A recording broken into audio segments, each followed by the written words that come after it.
بسم اللہ الرحمن الرحیم وَلَقَدْ يَسَّرْنَا الْقُرْآنَ لِلذِّكْرِ فَهَلْ مِن مُدَّكِرٍ۔ السلام علیکم ورحمۃ اللہ۔ الحمدللہ وکفیٰ وسلام علی عبادہ الذین اصطفیٰ، اما بعد فاعوذ باللہ من الشیطان الرجیم، بسم اللہ الرحمن الرحیم۔ وقال الذین کفروا للذین آمنوا اتبعوا سبیلنا ولنحمل خطایاکم وما هم بحاملین من خطایاہم من شیء انہم لکاذبون۔ سورہ عنکبوت کی آیت 12۔ یہ کافر لوگ ایمان لانے والوں سے کہتے ہیں کہ تم ہمارے طریقے کی پیروی کرو اور تمہاری خطاؤں کو ہم اپنے اوپر لے لیں گے، حالانکہ ان کی خطاؤں میں سے کچھ بھی وہ اپنے اوپر لینے والے نہیں ہیں، وہ قطعاً جھوٹ کہتے ہیں۔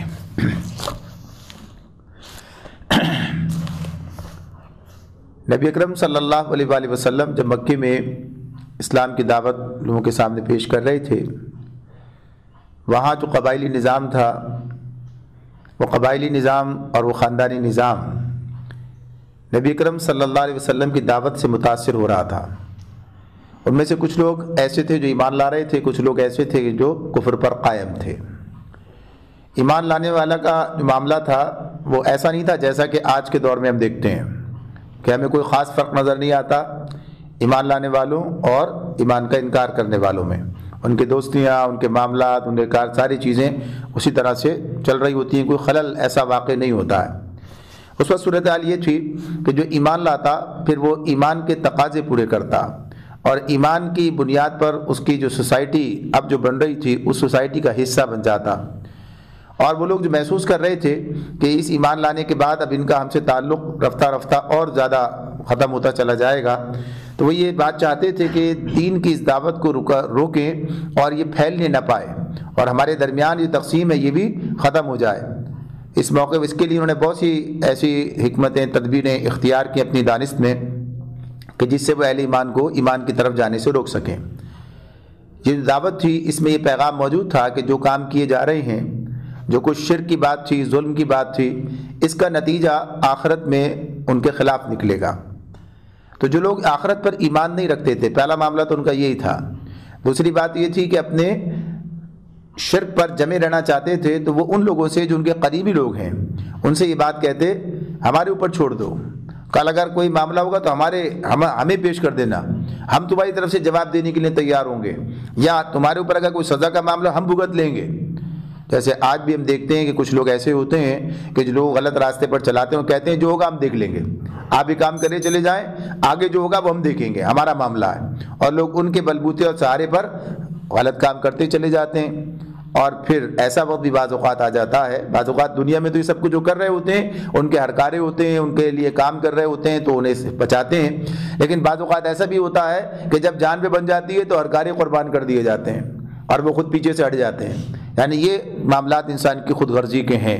تو یہاں بھی معاملہ یہی تھا کہ ان کا خیال یہ تھا کوئی آخرت ہونی نہیں ہے۔ پہلا معاملہ یہ تھا، پہلا ان کا جو ذہن کا ان کا تھا کہ وہ یہ تھا کہ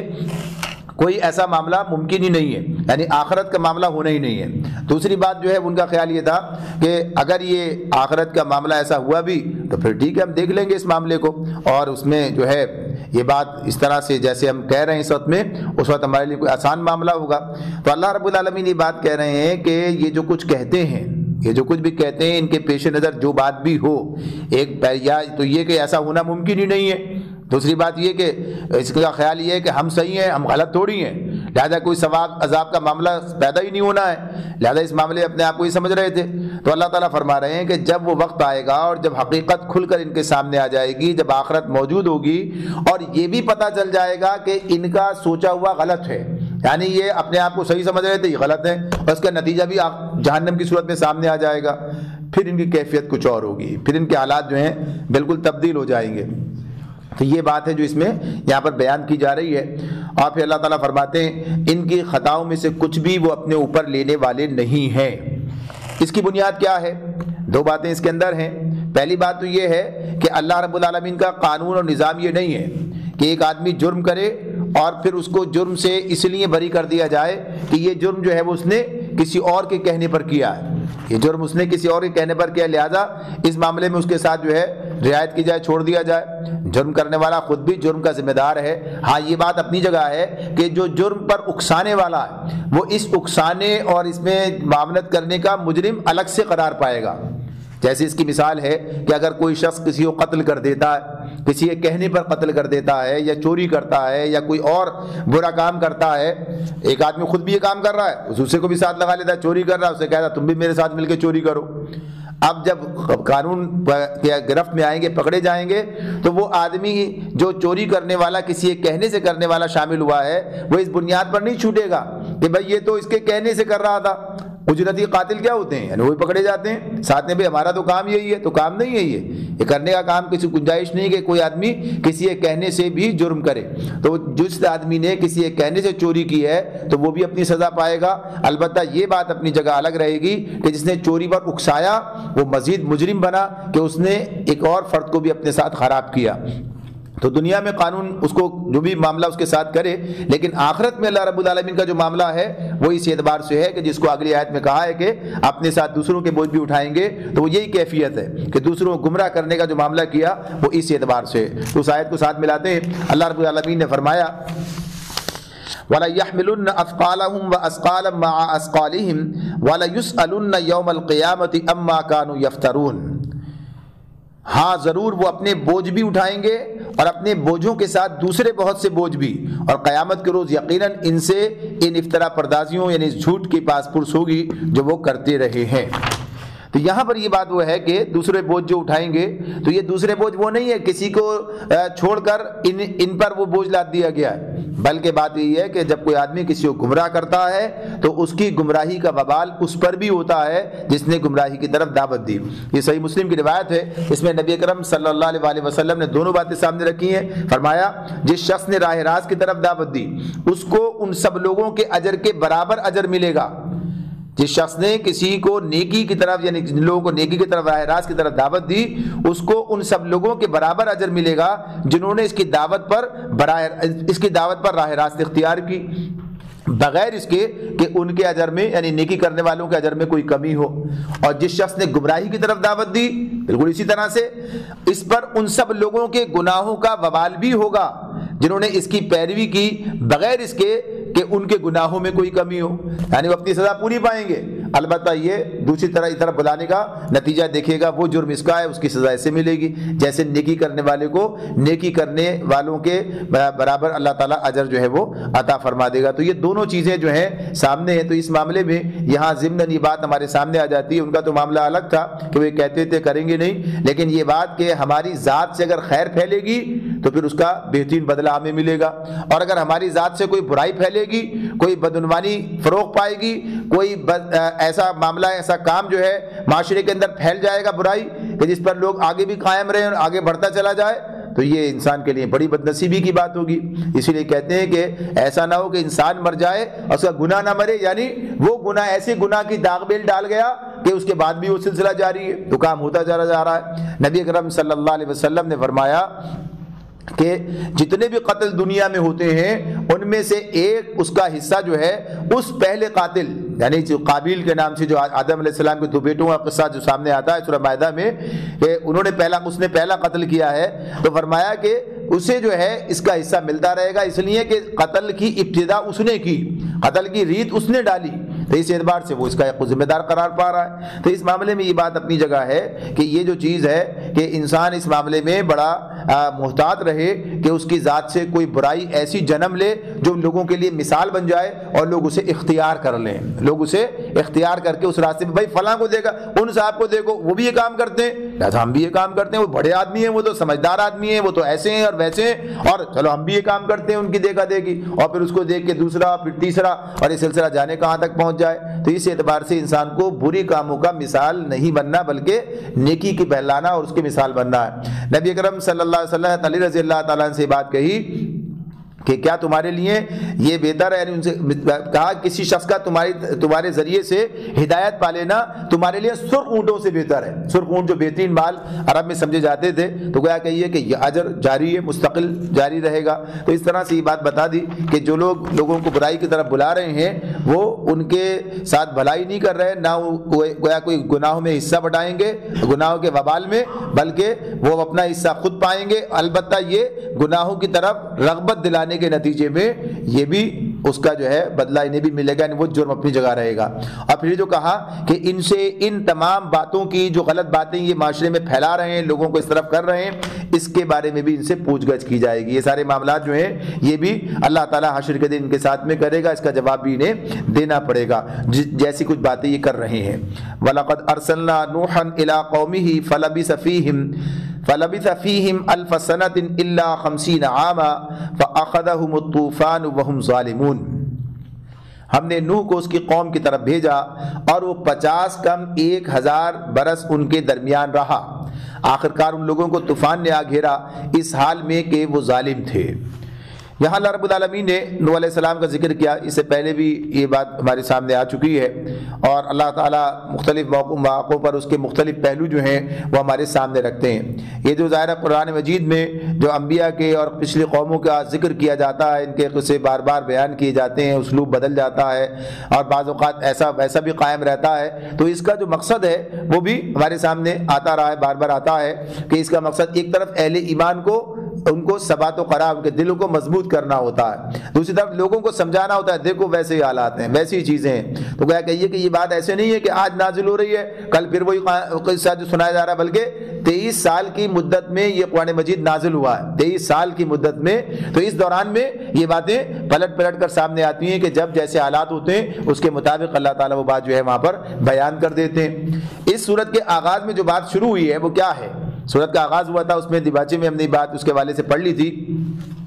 کہ یہ ایسے حالات میں جو سخت مشکل ترین حالات تھے، اہل ایمان سخت آزمائے جا رہے تھے، تو اللہ نے اس وقت ان کی ہمت بندائی تھی، بھئی یہ اس راستے کے تقاضے بتایا جا رہا تھا۔ اب یہاں پر گویا کہیے کہ اللہ تعالیٰ اس حوالے سے اب نوح علیہ السلام کو ایک مثال کے طور پر ہمارے سامنے پیش کر رہے ہیں۔ اچھا، ان کا ذکر پہلے بھی آ چکا کئی مرتبہ، لیکن یہاں ایک نئی بات آئی سامنے، اس میں ایک اضافہ ہوا، وہ کیا ہے؟ اللہ رب العالمین نے فرمایا فَلَبِثَ فِيهِمْ أَلْفَ سَنَةٍ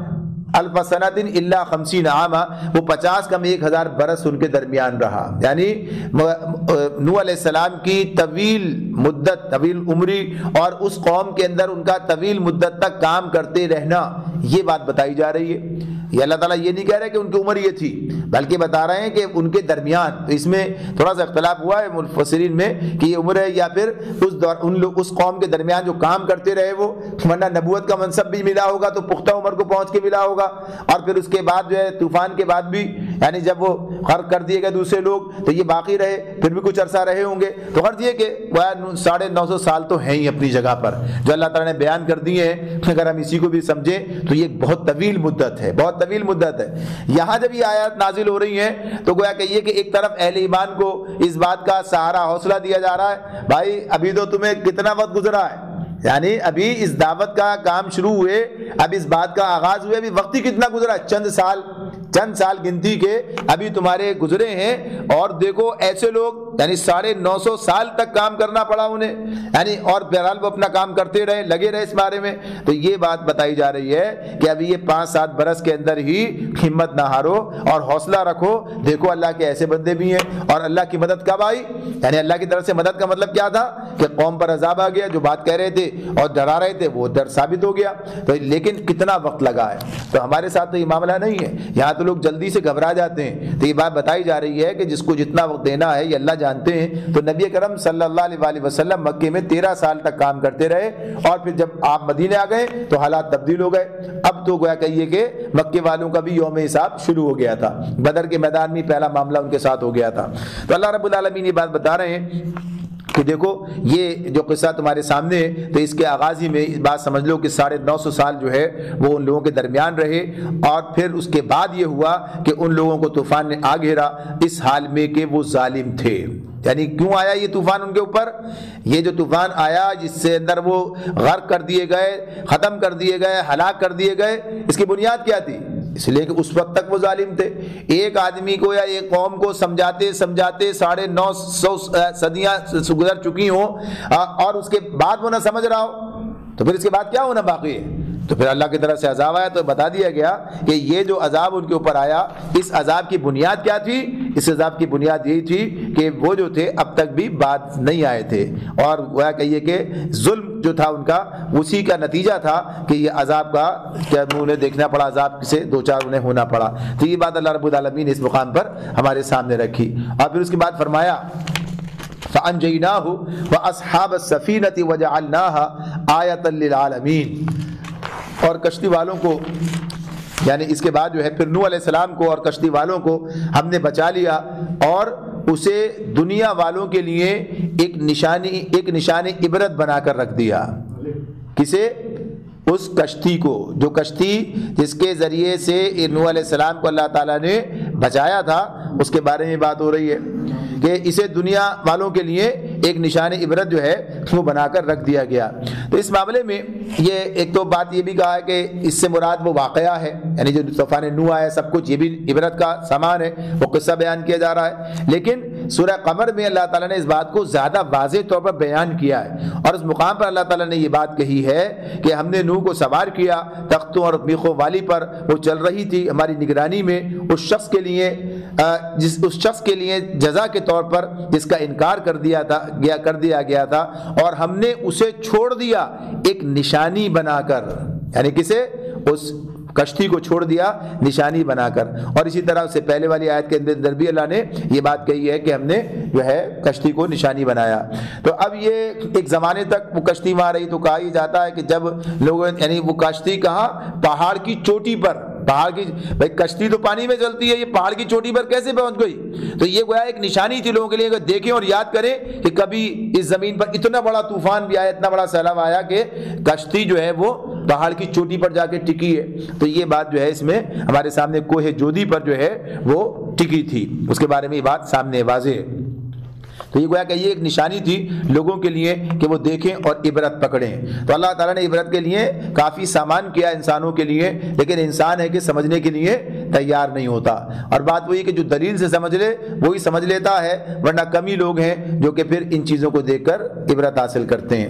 وَإِبْرَاهِيمَ إِذْ قَالَ لِقَوْمِهِ اعْبُدُوا اللَّهَ وَاتَّقُوهُ ذَلِكُمْ خَيْرٌ لَكُمْ إِن كُنتُمْ تَعْلَمُونَ. نوح علیہ السلام کا قصہ اللہ نے چند الفاظ میں مکمل کیا. آگے فرمایا اور ابراہیم کو بھیجا جبکہ اس نے اپنی قوم سے کہا اللہ کی بندگی کرو اور اس سے ڈرو، یہ تمہارے لیے بہتر ہے اگر تم جانو. اب یہاں جو بات ہمارے سامنے آ رہی ہے یعنی اللہ تعالیٰ نے نوح علیہ السلام کے بارے میں صرف وہی ایک خصوصی بات بتا کر یہاں پر کہ 950 سال کی مدت کو شمار کرا کے، اور دوسری بات یہ بتا کر کہ طوفان آیا کس بنیاد پر کہ وہ قوم ظالم تھی، یہ بات مکمل کر دی ہے. اور اس کے بعد ابراہیم علیہ السلام کا ذکر شروع کیا. تو یہ بات واضح رہے کہ جہاں ایک طرف اہل ایمان کو بتایا جاتا ہے وہیں اہل کفر کو بھی اس میں کوئی پیغام دیا جا رہا ہوتا ہے کہ بہرحال وقت کتنا بھی گزر جائے، بہرحال یوم الحساب ایک دن آنا ہی آنا ہے. یوم الحساب ایک دن آنا ہی آنا ہے، چاہے کتنا طویل وقت گزر جائے، اور اللہ تعالیٰ کی طرف سے یہ وقت آ کر رہتا.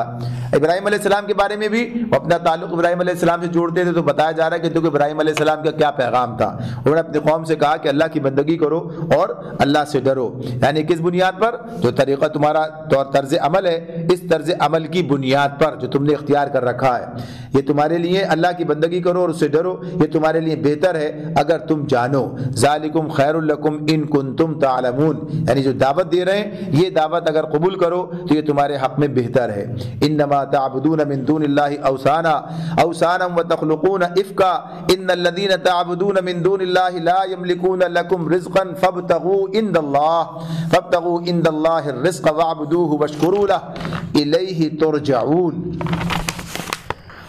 ابراہیم علیہ السلام نے کہا کہ تم اللہ کو چھوڑ کر جنہیں پوج رہے ہو وہ تو محض بت ہیں اور تم ایک جھوٹ گھڑ رہے ہو. در حقیقت اللہ کے سوا جن کی تم پرستش کرتے ہو وہ تمہیں کوئی رزق بھی دینے کا اختیار نہیں رکھتے. اللہ سے رزق مانگو اور اسی کی بندگی کرو اور اس کا شکر ادا کرو، اسی کی طرف تم پلٹائے جانے والے ہو.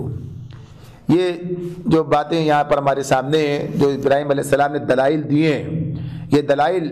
اگر ان پر غور کیا جائے تو یہ بات واضح ہو جاتی ہے کہ شرک کی کوئی بنیاد اس کے بعد باقی نہیں رہتی، شرک کی کوئی بنیاد باقی نہیں رہتی۔ اس طرح وہ کہتے ہیں کہ یہ کیا ہے، پہلی بات تو بت ہیں، بت ہیں جنہیں تم نے خود بنایا، یعنی بت کیا ہے، یہ تم نے خود انہیں بنایا ہے، تو یہ ایک جھوٹ ہے جو تم پڑھ رہے ہو کہ یہ بت جو ہے کوئی ان کی حقیقت نہیں ہے۔ تو ایک تو بات پہلی یہ ہے کہ اس کے اندر کوئی چیز ہو، کوئی اس کا ذاتی استحقاق ہو، کوئی اس کا اندر خوبی اور قابلیت تمہیں نظر آئے۔ جو لوگ بت پوچھتے ہیں بت کے اندر تو کچھ بھی نظر نہیں آتا، بت کے بارے میں بات کہیں سوائے اس کے ساتھ منسوب افسانوں کے، قصوں اور کہانیوں کے، اور کچھ نہیں ہوتا۔ دوسری بات یہ کہ یہ بات ہو سکتی ہے کہ اس نے تمہیں تخلیق کیا ہو، تو اللہ تعالیٰ نے جو بات کہی کہ اللہ نے تمہیں تخلیق کیا ہے، تو اس اعتبار سے یہ بات ہے کہ ظاہر ہے وہی بات جانتے تھے کہ یہ بھی نہیں ہے۔ تیسری بات یہ کہ کیا وہ تمہارے لیے رزق رسانی کا کام کرتے ہیں، تمہاری پرورش کا کام جو ہے وہ انہوں نے اٹھا رکھا ہے اور انسان جو ہے مجبور ہے بھائی ان کے ذریعے سے ہمارا کام چل رہا ہے، تو ایسا بھی نہیں ہے۔ اور تمہارا مستقبل یعنی آخرت آگے آنے والا وہ بھی اللہ رب العالمین سے ہی وابستہ ہے، لہذا ان میں سے کوئی چیز ایسی نہیں ہے کہ جس کے بارے میں یہ کہا جا سکے، کہتے بھی نہیں تھے وہ، یعنی کبھی کسی نے نہیں یہ کہا کہ یہ جو ہے ہمارے لیے ہمیں پیدا کرنے والا یہ بت ہے، یا اس کائنات کا نظام چلانے والا یہ ہے، یا یہ کہ گویا کہیے کہ اس کے نتیجے میں ہی ہمیں جو ہے کچھ آگے مستقبل میں کامیابیاں اور سب کیا چیزیں ملیں گی۔ بنیادی بات جو تھی وہ صرف اتنی تھی کہ ایک طرف تو انہوں نے کچھ نیک لوگوں کے بت تراش کر انہیں اس طرح سے بنا لیا تھا کہ اب ان کو ہم پوجیں عبادت کریں تو یہ اللہ کے پاس کسی اور کے پاس نہیں، ہم اللہ کے پاس ہمارے لیے ولی بن جائیں، کارساز بن جائیں، یہ جو ہمارے لیے شفاعت کرنے والے بن جائیں، یعنی یہ تھا۔ قرآن مجید میں اللہ رب العالمین نے بیان کیا کہ ان کا قول بیان کیا کہ یہ کہتے ہیں کہ ہم ان کی عبادت اس لیے کرتے ہیں لیقربونا الی اللہ زلفیٰ، کہ یہ ہمیں اللہ سے قریب کر دیں گے، یعنی کرنے مان یہ رہے کہ کام تو اللہ ہی کرتا ہے، یہ کام اللہ کرتا ہے، یعنی ان کا عقیدہ یہ ہے۔ تو یہ بات بتائی جائے، ذرا سوچو غور کرو کہ اللہ نے کہیں یہ بات کہی ہے، انہوں نے کہیں یہ بات کہی ہے، کوئی چیز بھی اس طرح نہیں ہے۔ تو یہ بات واضح کر دی گئی کہ جتنے وجود سے بھی انسان کسی کو معبود بنا سکتا ہے وہ سب کے سب اللہ کے ساتھ ہی وابستہ ہیں، یعنی تخلیق کرنے والا بھی وہی، رزق دینے والا بھی وہی، انسان کی پرورش، معاملات، ساری چیزیں اسی کے اختیار میں۔ بس انسان کو یہ غلط فہمی لاحق ہو گئی ہے کہ اللہ براہ راست ہماری نہیں سنتا، اور پتہ نہیں ادھر ادھر جا کے بھٹک کے اپنے آپ کو جو ہے خراب کر رہا ہوتا ہے۔ آگے فرمایا وَإِن تُكَذِّبُوا فَقَدْ كَذَّبَ أُمَمٌ مِّن قَبْلِكُمْ وَمَا عَلَى الرَّسُولِ إِلَّا الْبَلَاغُ الْمُبِينُ، اور اگر تم جھٹلاتے ہو تو تم سے پہلے بہت سی قومیں جھٹلا چکی ہیں، اور رسول پر صاف صاف پیغام پہنچا دینے کے سوا کوئی ذمہ داری نہیں ہے۔ یہ بات واضح طور پر بیان کر دی کہ یہ کوئی نئی بات نہیں ہے، تمہارا جھٹلانا پہلے بھی ہوتا رہا، اور رسول کی ذمہ داری کیا ہے؟ بلاغ المبین، یعنی بات کو کھول کر پہنچا دے۔ اولم یروا کیف یبدئ اللہ الخلق ثم یعیدہ ان ذلک علی اللہ یسیر، کیا ان لوگوں نے کبھی دیکھا ہی نہیں کہ اللہ کس طرح خلق کی ابتدا کرتا ہے پھر اس کا اعادہ کرتا ہے؟ یقیناً یہ اعادہ تو اس کے لیے آسان تر ہے۔ یعنی جتنی بھی چیزیں اللہ نے پیدا کی ہیں، یعنی انسان کو پیدا کیا اللہ نے، اب آپ دیکھیں انسان مرتے جاتے ہیں، انسان آتے جاتے ہیں، انسان مرتے جاتے ہیں، یعنی دوبارہ اور انسان آ رہے ہیں نا، برابر یہ ایک سلسلہ جو ہے وہ جاری ہے، یعنی اسی سے پھر وہ نسل ساری کی ساری جو ہے وہ آتی جاتی ہے۔ یعنی خلق کا ایجاد کا یہ مسلسل سلسلہ جو ہے، درخت اللہ نے پیدا کر دیے، فصلیں کاٹ لی، کھا لی، پی لی، اس کے بعد پھر اللہ نے پیدا کر دی، پھر کھا لی، پھر پیدا کر دی، درخت اگتے ہیں، استعمال کرتے ہیں، پھر اس کے بعد آ جاتے ہیں، پانی برستا ہے، پی جاتے ہیں، پھر آ جاتا ہے، یعنی ایک دفعہ پیدا کیا تو اعادہ برابر ہی اس کا جو ہے وہ کرتا چلا جاتا ہے۔ اشیاء کی جگہ یعنی جو اشیاء ختم ہو جاتی ہیں ان کی جگہ پھر ویسی اشیاء اللہ تعالیٰ پے در پہ وجود میں لاتا چلا جاتا ہے۔ یہ سب کو انسان کے سامنے ہو رہا ہے، تو پھر وہ کیوں نہیں سمجھتا کہ مرنے کے بعد پھر دوبارہ پیدا کر دیا جائے گا؟ یعنی بات جب چیزیں ہو رہی ہیں، انسان دیکھتا ہے کہ ایک کھیتی کل یہاں تھی، ختم ہو گئی، پھر اگ گئی، پھر اس کا معاملہ اس طرح سے ہو گیا۔ یعنی ہم یہ بھی دیکھتے ہیں کہ بعض جگہ پر یہ صورت ہمارے سامنے آتی ہے۔ انہوں نے ایک اپنے وحید الدین خان صاحب نے اپنے راز زندگی ان کی کتاب اس میں ایک مضمون لکھا ہے، تو اس میں انہوں نے کہا کہ ایک شخص نے جو ہے اپنا گھر بنانے کے لیے وہاں ایک بیل اگی ہوئی تھی اپنے اس میں صحن میں، تو اس بیل کو کٹوا دیا، کٹوا کے اور کٹوانے کے بعد جو ہے پھر اس کے بعد اس پر جو ہے فرش کرا دیا اور ٹائلز لگا دیے، سب کچھ ہو گیا۔ کچھ عرصے کے بعد دیکھا گیا تو پتہ چلا کہ وہ جو ہے جگہ وہاں سے وہ جو پھولنا شروع ہو گیا وہ جگہ جو ہے، اور وہ ٹائلز جو تھے اٹھنے لگے۔ تو اس نے معمار کو بلایا کہ بھئی یہ کیسا بنایا ہے، کیا چیز ہے، یہ کیا معاملہ ہے، اور جب دیکھا گیا تو پتہ چلا کہ اسی میں دوبارہ زندگی جو ہے وہ پیدا ہو گئی اور بیل جو ہے اس کے نیچے سے نکل کر اوپر آ رہی ہے۔ یعنی یہ چیزیں دیکھیں گے آپ، یعنی ایک عام بات ہے یہ، کوئی ایسی، لیکن یہ چیزیں کیا ہیں، یہ اس بات کی علامت ہیں کہ اللہ دوبارہ زندگی پیدا کر دیتا ہے۔ جب یہ مثال قرآن مجید میں تو بار بار دی اللہ تعالیٰ نے، زمین مردہ پڑی تھی، بارش برسی اور پھر تم نے دیکھا کہ کیسی نباتات اگلنی شروع کر دی، ہر طرف سے جو ہے آپ دیکھتے ہیں ہریالی نظر آنے لگتی ہے۔ تو یہ کیا دوبارہ یہاں وہ چیز موجود تھی، اس کے بعد اللہ نے دوبارہ پیدا کیا ہے، پہلی پیدائش کی تو بات ہی نہیں ہو رہی ابھی، یہ چیز موجود تھی اور اس کے بعد ختم ہو گئی، پھر دوبارہ اللہ نے پیدا کر دیا۔ تو اعادہ کرنا، تو انسان کا بھی اعادہ دوبارہ پیدا کرنا کوئی بڑی بات نہیں ہے، یہ بات اس میں اللہ تعالیٰ بیان کر رہے ہیں۔ اور ان کا یہی ان کا جو تھا گویا کہ غلط فہمی تھی کہ اللہ دوبارہ پیدا نہیں کرے گا یا دوبارہ پیدا نہیں کیا جا سکتا۔ قل سیروا فی الارض فانظروا کیف بدأ الخلق ثم اللہ ينشئ النشأة الآخرہ ان اللہ علی کل شیء قدیر۔ ان سے کہو زمین میں چلو پھرو اور دیکھو کہ کس طرح اس نے، یعنی اللہ نے، دیکھو اس نے کس طرح خلق کی ابتدا کی ہے، پھر اللہ بار دیگر بھی زندگی بخشے گا، یقیناً اللہ ہر چیز پر قادر ہے۔ یعنی زندگی کو تم اپنے اگر تھوڑا سا دیکھو تو اللہ کی کاریگری، اللہ تعالیٰ کی کرشمے اور اس کی قدرت کے جو نظارے ہیں وہ تمہیں جگہ جگہ نظر آئیں گے۔ يعذب من يشاء ويرحم من يشاء يعذب من يشاء ويرحم من يشاء وإليه تقلبون۔ جسے چاہے سزا دے اور جس پر چاہے رحم فرمائے، اسی کی طرف تم پھیرے جانے والے ہو۔ جہاں کا یہ بات کہی جاتی ہے کہ جسے چاہے گا عذاب دے گا، جسے چاہے گا بخش دے گا، يعذب من يشاء ويغفر من يشاء کی بات جب آتی ہے، جیسے یہاں يعذب من يشاء ويرحم من يشاء، اس پر چاہے عذاب دے، اس پر چاہے رحم کر دے، تو کیا مطلب ہے یہ؟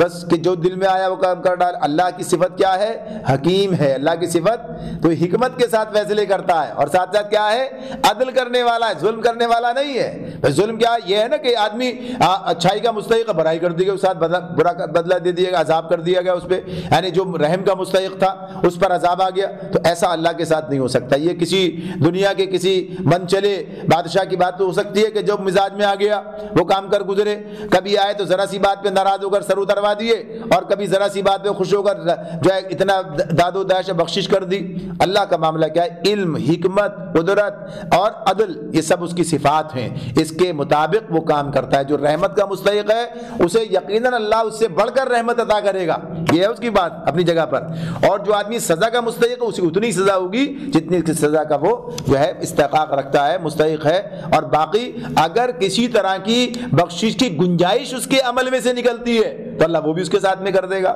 لیکن ایسا نہیں ہو سکتا کہ بغیر کسی قاعدے کلیے اور قانون کے پتا چلا کہ ابو جہل اور عمر برابر ہو جائیں رضی اللہ تعالیٰ، ایسا کیسے ممکن ہے؟ یعنی ابو جہل کو تو سزا ہی ملنی ہے، یہ طے شدہ امر ہے، معاملہ ہے یہ۔ اور عمر رضی اللہ تعالیٰ کا جو مرتبہ مقام ہے، یعنی دونوں عمر ہیں لیکن ایک کا مقام مرتبہ کیا ہے، دوسرے کا مقام کیا ہے؟ جہنم میں جائے گا، اس لیے کہ عمل کے اعتبار سے معاملات ہیں سارے۔ تو اسی لیے کہ عمل سے زندگی بنتی ہے، جنت بھی جہنم بھی۔ تو اس معاملے میں یہ بات بتا دی کہ اللہ اس سے چاہے رحم کرے، جس پر چاہے سزا دے، تو یہ اس کی اپنی قدرت کی اور اس کی بات ہے کہ اختیار اسی کا ہے، قانون اسی کا ہے۔ کوئی اس میں جو ہے جب یہ اس آیت آتی ہے اس طرح کی، اس کا مطلب کیا ہوتا ہے کہ اللہ کے اختیار کلی، اس بات کو بھول جاؤ، کوئی رکاوٹ ڈالے گا، کوئی بچا لے گا، کوئی یہ کچھ اور فیصلے کرا دے گا، تبدیلی کرا دے گا، یہ صرف اللہ کا اپنا اکیلے فیصلہ ہوگا، جو چاہے گا کرے۔ یہ قدرت کا بیان ہوتا ہے اس کی۔ وما انتم بمعجزین فی الارض ولا فی السماء وما لکم من دون اللہ من ولی ولا نصیر۔ فرمایا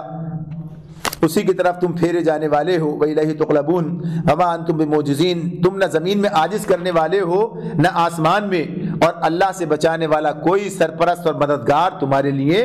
نہیں ہے۔ یہ جو بات کی ہے وَمَا أَنْتُمْ بِمُعْجِزِينَ بِمُعْجِزِينَ فِي الْأَرْضِ وَلَا فِي السَّمَاءِ۔ معجزین، معجزہ تو جانتے ہیں نا، معجزہ بھی ہم استعمال کرتے ہیں اردو میں۔ معجزہ کا مطلب کیا ہوتا ہے؟ یعنی جس پر عاجز کر دینے والا ہے، اس کا مطلب یہی ہے، عاجز کر دینے والا، یعنی آدمی کے پاس جو ہے کوئی اس کا بدل نہیں ہے، کوئی توجیہ نہیں ہے، یعنی انسانی عقل کو عاجز کر دیا، اس کے پاس کوئی اس کا توجیہ نہیں ہوگی، موجود نہیں ہوگی کہ ہاں یہ ایسا ہے۔ تو یہ جو عاجز کر دینے کی بات ہے اسی اعتبار سے ہے کہ کوئی مجبور کر دے، یعنی کہا نا تم نے تو عاجز کر دیا مجھے، یعنی مجبور کر دیا ہے کسی معاملے میں، تو کوئی اللہ رب العالمین کو فیصلوں کے معاملے میں کوئی رکاوٹ ڈال دے، کوئی اس کے اندر اسے عاجز کر دے، کرنا کچھ چاہے اور نہ کرنے دے، ممکن نہیں ہے، ممکن نہیں ہے۔ تو یہ بتا دیا وما انتم بمعجزین فی الارض، نہ تم زمین میں عاجز کرنے والے ہو، ولا فی السماء، اور نہ آسمان میں، نہ آسمان میں۔ اب اس میں اس کے دو پہلو ہیں۔ ایک پہلو تو یہ اس کا آتا ہے کہ انسان جو ہے اللہ کی گرفت سے باہر ہو جائے، یعنی اللہ پکڑ ہی نہ سکے، عاجز کر دیا، اللہ کی گرفت میں ہی نہیں آئے، بھاگ گئے نکل کر۔ تو ایسا نہیں ہے، انسان نہ دنیا میں، یعنی دنیا میں تو یہاں موجود ہے وہ، تو دنیا کے حوالے سے یہ بات ممکن نہیں ہے کہ وہ اللہ کی گرفت سے، اللہ کے نظام سے کہا ہے کہ زمین نکل جاؤ، اگر تم نکل سکتے ہو اللہ کی زمین سے کہیں باہر جا سکتے ہو، اسی میں رہنا ہے اور اسی میں تمہیں وہ پکڑ لے گا اسی جگہ پر۔ جنوں کے بارے میں تصور ہوتا ہے کہ جن یوں اور جن ایسے، تو اللہ رب العالمین نے سورہ رحمان میں کہا ہے یا معشر الجن والانس، دونوں کو مخاطب کیا، جنوں اور انس کو، دونوں کو، یا معشر الجن والانس ان استطعتم ان تنفذوا من اقطار السماوات والارض فانفذوا لا تنفذون الا بسلطان۔ اللہ رب العالمین نے یہ بات بتا دی کہ تم جو ہے، اگر تمہارے اندر، اے جنوں اور انس، اگر تمہارے اندر طاقت ہے کہ تم نکل بھاگو اس کے اندر سے، سماوات اور کے زمین آسمان اللہ نے بنائے، اس سے تو نکل بھاگو، بڑا زور چاہیے اس کے لیے، یعنی نکلنا ممکن نہیں ہے، یہ ممکن ہی نہیں ہے۔ فنفذوا لا تنفذون، نہیں نکل سکتے الا بسلطان، بڑا زور چاہیے اس کے لیے، تمہارے پاس نہیں ہے۔ تو اس اعتبار سے یہ بات بتا دی گئی ہے۔ تو ایک تو بات اس کی یہ ہے، دوسری بات اس حوالے سے بھی ہے کہ اللہ رب العالمین کسی کو سزا دینا چاہے اور کوئی اس کے اندر رکاوٹ ڈال دے، کوئی درمیان میں آ جائے، تو اس معاملے میں اچھا یہ زمین اور آسمان کی بات کی ہے، زمین تو ہے ہمارے سامنے، اب اس میں آسمان کی بات، ایک تو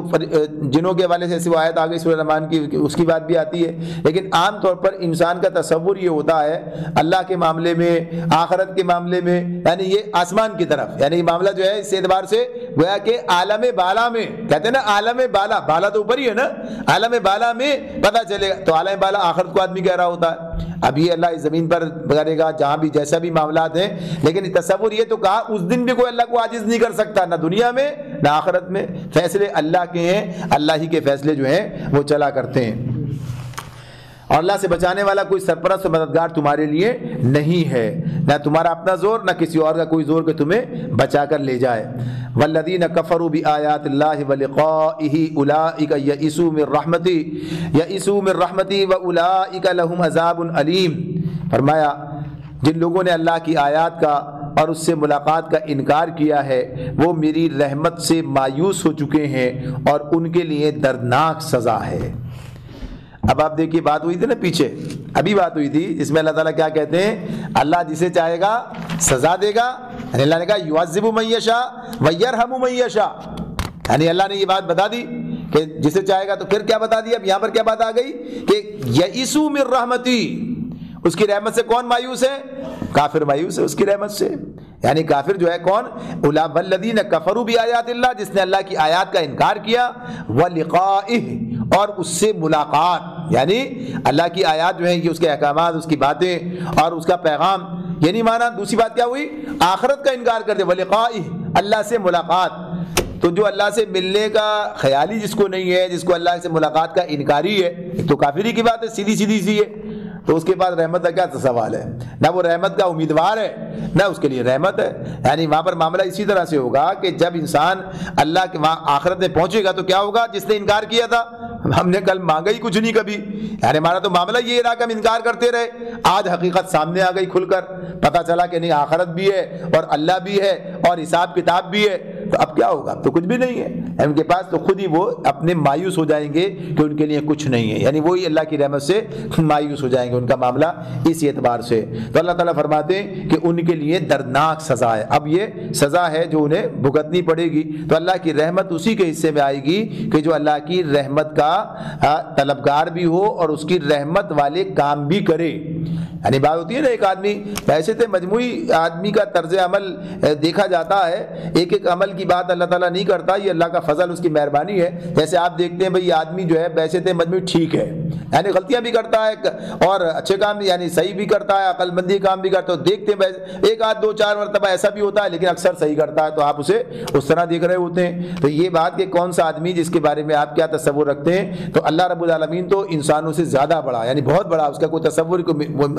موازنہ ہی نہیں ہے، وہ مہربانی کرنے والا، رحمت کرنے والا ہے، لیکن انسان بحیثیت مجموعی اس کا ٹائٹل کیا بنے؟ بھئی یہ فرما بردار ہے، نافرمان نہیں ہے، یہ باغی نہیں ہے اللہ کا، یہ اللہ کا منکر نہیں ہے، جیسے منکر ہوتے ہیں ایسے اللہ کا باغی نہیں ہے، اس کا جو ہے اس کا اور اس کے دین کا، اس کے رسول کا دشمن نہیں ہے، بلکہ دوست ہے۔ دوست سے کیا توقع رکھتے ہیں آپ؟